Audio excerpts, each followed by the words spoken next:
नमस्कार दोस्तों, हमारे YouTube चैनल में आपका स्वागत है। दोस्तों, एक बार माता पार्वती स्नान करने गई तो अपने पुत्र गणेश को बाहर खड़ा कर दिया और उन्होंने बालक से कहा कि किसी को भी अंदर आने ना देना।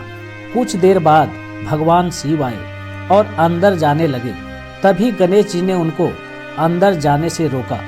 इससे भगवान शिव क्रोधित हो गए और दोनों के बीच युद्ध शुरू हो गया। क्रोध में आकर भगवान शिव ने गणेश जी का सिर धड़ से अलग कर दिया। इससे तीनों लोकों में हाहाकार मच गया। तब देवताओं के अनुरोध पर उन्हें पुनर्जीवित किया गया, लेकिन गणेश जी को उनके शीश के स्थान पर हाथी का शीश क्यों लगाया गया, इसके पीछे एक रहस्य है। बहुत ही सुंदर कथा है, इसलिए वीडियो को बिना स्किप किए अंत तक जरूर देखें।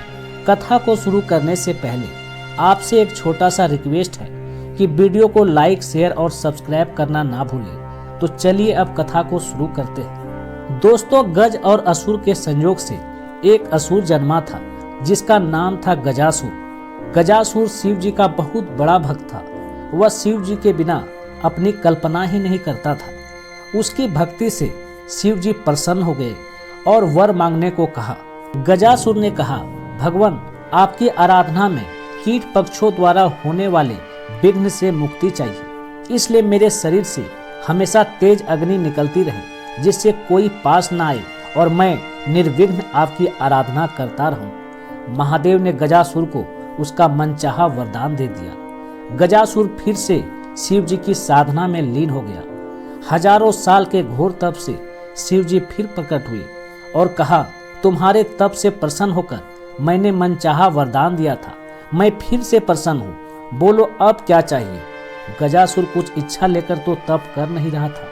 उसे तो शिव आराधना के सिवा कुछ भी पसंद नहीं था, परंतु शिव जी ने कहा कि वरदान मांगो तो वह सोचने लगा। गजासुर ने कहा, वैसे तो मैंने कुछ इच्छा रखकर तप नहीं किया, लेकिन आप कुछ देना चाहते हैं तो आप कैलाश छोड़कर मेरे उदर में ही निवास करें। भोले भंडारी गजासुर के पेट में समा गए। माता पार्वती ने उन्हें खोजना शुरू किया, लेकिन वह कहीं नहीं मिले। उन्होंने विष्णु जी का स्मरण कर शिव जी का पता लगाने को कहा।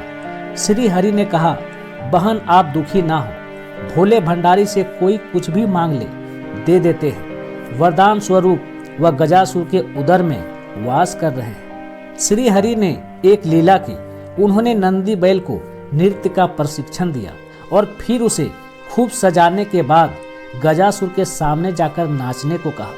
श्री हरि स्वयं एक ग्वाले के रूप में आए और बांसुरी बजाने लगे। बांसुरी की धुन पर नंदी ने ऐसा सुंदर नृत्य किया कि गजासुर बहुत प्रसन्न हुआ। उसने ग्वाला वेशधारी श्री हरि से कहा, मैं तुम पर प्रसन्न हूँ। इतने साल की साधना से मुझ में वैराग्य आ गया था। तुम दोनों ने मेरा मनोरंजन किया है, कोई वरदान मांग लो। श्री हरि ने कहा, आप तो परम शिव भक्त हैं। शिव जी की कृपा से ऐसी कोई चीज नहीं जो आप हमें ना दे सके, किंतु मांगते हुए संकोच होता है कि कहीं आप मना ना कर दे। श्री हरि की तारीफ से गजासुर स्वयं को ईश्वर तुल्य ही समझने लगा था। उसने कहा, तुम मुझे साक्षात शिव समझ सकते हो, मेरे लिए संसार में कुछ भी असंभव नहीं। तुम्हें मनचाहा वरदान देने का वचन देता हूँ। श्री हरि ने फिर कहा, आप अपने वचन से पीछे तो ना हटेंगे। गजासुर ने धर्म को साक्षी रखकर हामी भरी तो श्री हरि ने उससे शिव जी को अपने उदर से मुक्त करने का वरदान मांगा। गजासुर वचनबद्ध था।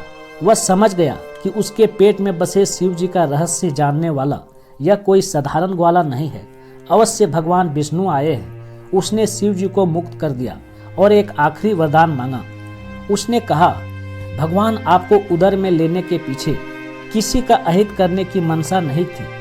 मैं तो बस इतना चाहता था कि आपके साथ साथ मुझे भी स्मरण किया जाए। शरीर से आपका त्याग करने के बाद जीवन का कोई मोल नहीं रहा, इसलिए मुझे वरदान दीजिए कि मेरे शरीर का कोई अंश हमेशा आपके साथ पूजित हो। शिव जी ने उसे यह वरदान दे दिया। इसके बाद श्री हरि ने कहा, गजासुर, तुम्हारी शिव भक्ति अद्भुत है, शिव आराधना में लगे रहो। समय आने पर तुम्हें ऐसा सम्मान मिलेगा जिसकी तुमने कल्पना भी नहीं की होगी। जब गणेश जी का शीश धड़ से अलग हुआ तो गजासुर के शीश को ही श्री हरि काट लाए और गणपति के धड़ से जोड़कर जीवित किया था। इस तरह वह शिव जी के प्रिय पुत्र के रूप में प्रथम आराध्य हो गया। दोस्तों, इसी कारण से गणेश जी को उनके शीश के स्थान पर हाथी का शीश लगाया गया, ताकि गजासुर को दिए गए वरदान का पालन हो सके। प्रेम से बोलिए जय भोलेनाथ।